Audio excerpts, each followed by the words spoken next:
Bom dia, graça e paz, amigos e amigas, da parte do nosso Deus, nosso Salvador Jesus Cristo. Prazer estar aqui com vocês, podendo compartilhar uma porção da palavra de Deus. Se você quiser me acompanhar, vamos fazer uma pequena reflexão com base em Filipenses, capítulo 4, versículo 9. Vai ser o versículo de entrada, mas vamos fazer várias referências bíblicas.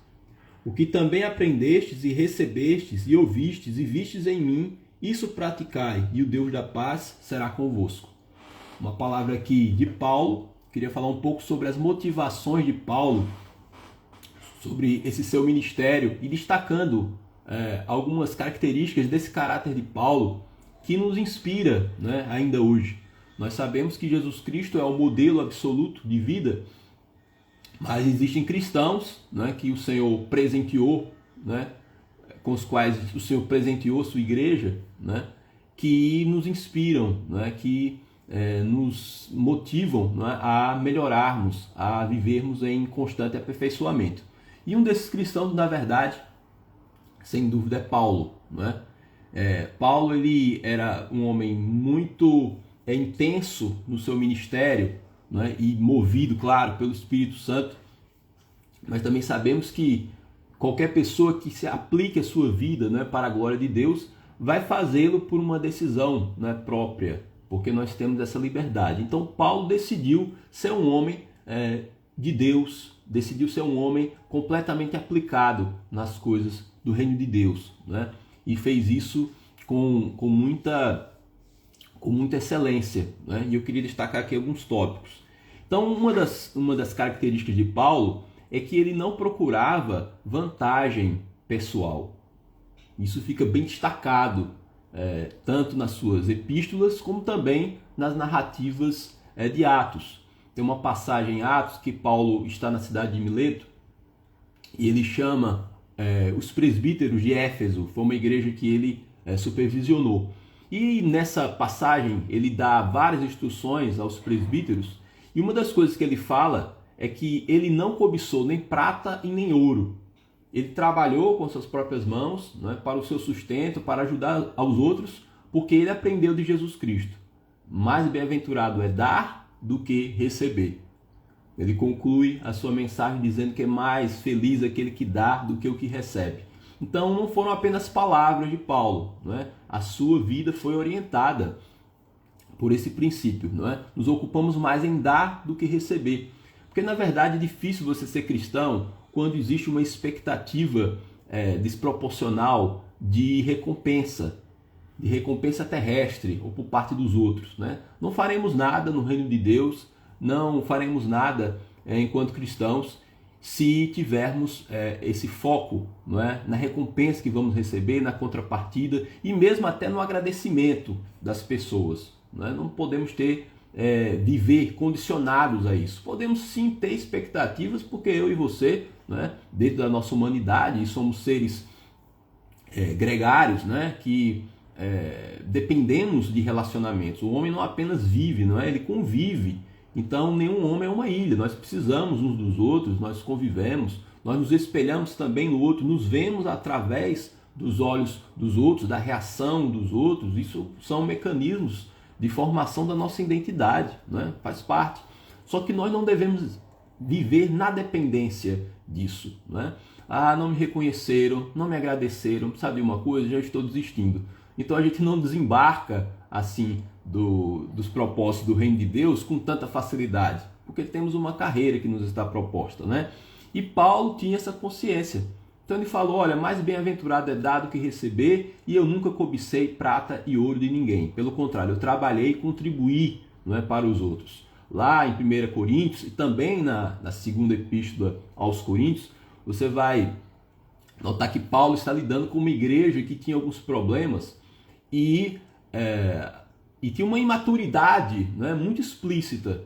E dentre muitos defeitos dessa igreja, era, primeiro, ter cedido, não é, a infiltração de falsos apóstolos, e aí Paulo ele defende seu apostolado ali em 1 Coríntios, e também uma igreja que tinha uma visão muito mesquinha, não é, do ministério.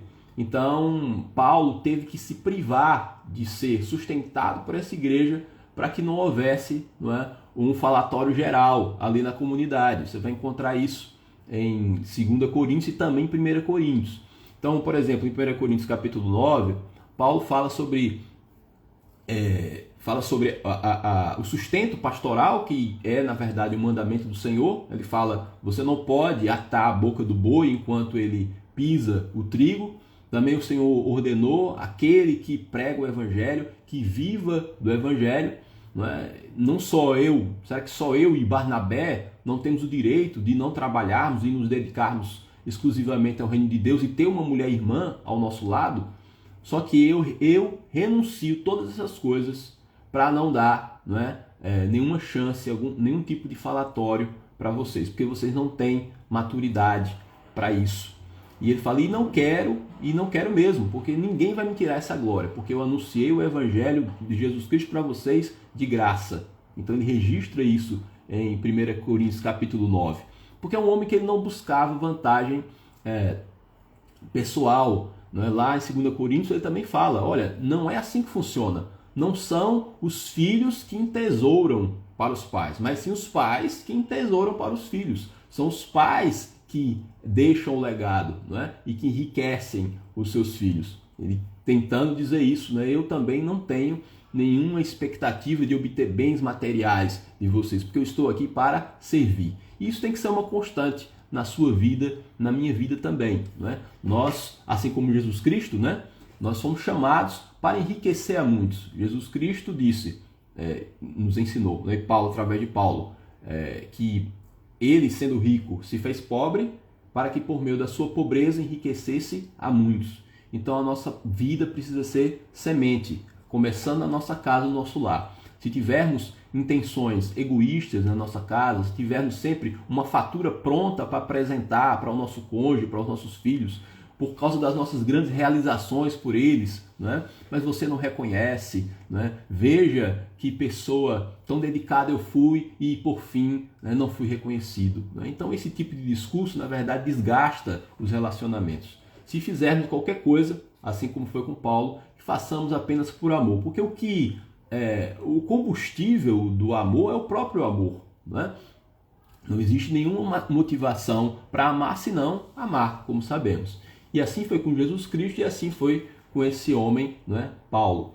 Então, uma das coisas também que nós destacamos em Paulo é que ele não era de fazer média, e é uma coisa muito própria da religião.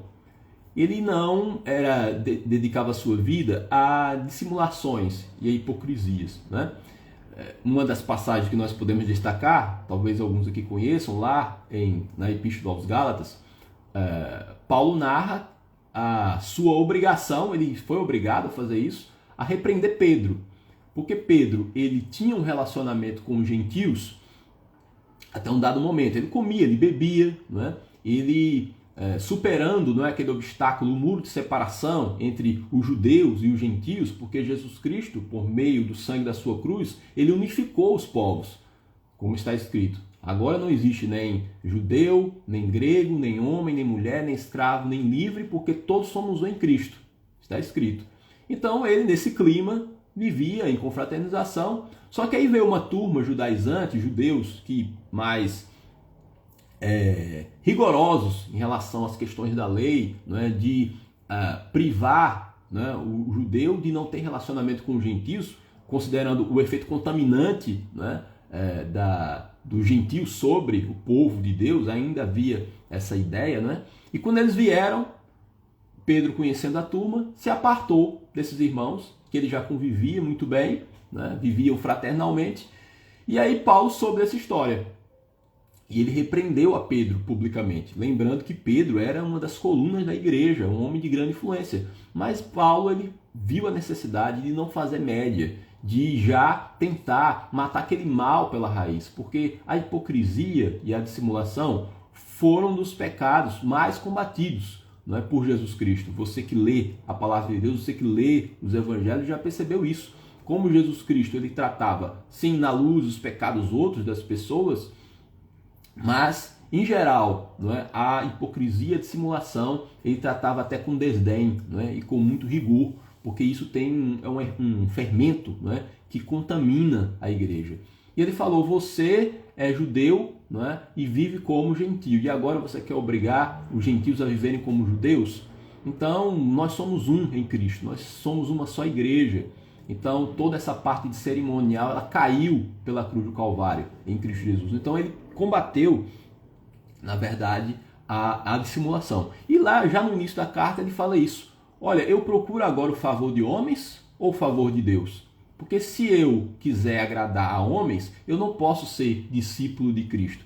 Se quisermos agradar a homens o tempo todo, nós não podemos ser discípulos de Cristo. Porque para ser discípulo de Cristo, nós nos submetemos, antes de tudo, a Jesus Cristo, ao Evangelho de Jesus Cristo, né? A partir daí, como decorrência, existe também uma questão de honra em relação às pessoas, às autoridades, né? Mas ninguém pode sobrepujar a autoridade do Evangelho de Jesus Cristo, né? E nem a nossa obrigação de dizer a verdade. Então, que o Espírito de Deus nos inspire também a viver como Paulo, não é? A não sermos levados, né, por qualquer tipo de dissimulação. Lá em 1 Tessalonicenses, né, tem uma passagem interessante que Paulo fala, olha, vocês não me conhecem, vocês viram que eu nunca usei de linguagem de bajulação. Nunca fiz isso. E isso é uma coisa importante, porque muitas vezes para preservar, não é, pelo menos a pretexto de preservar alguns relacionamentos e de sermos diplomáticos, muitas vezes não usamos, não é, a palavra adequada. Não é? Tem coisas que precisam ser ditas, não é? E eu e você não podemos nos furtar, não é, a cumprir essa missão. Então ele nunca tentou usar de linguagem de bajulação, seja a pretexto de capturar os corações das pessoas ou convencê-las, ou ainda de subserviência, né, aos poderosos e aos ricos. Um problema que já existia na igreja primitiva. Não é? Se você já leu a epístola de Tiago, fala que já existiam essas assimetrias sociais, claro, sempre existiram os mais abonados, né, e os mais pobres, mas até aí tudo bem, porque o mundo é assim, né? Mas na igreja havia uma segregação.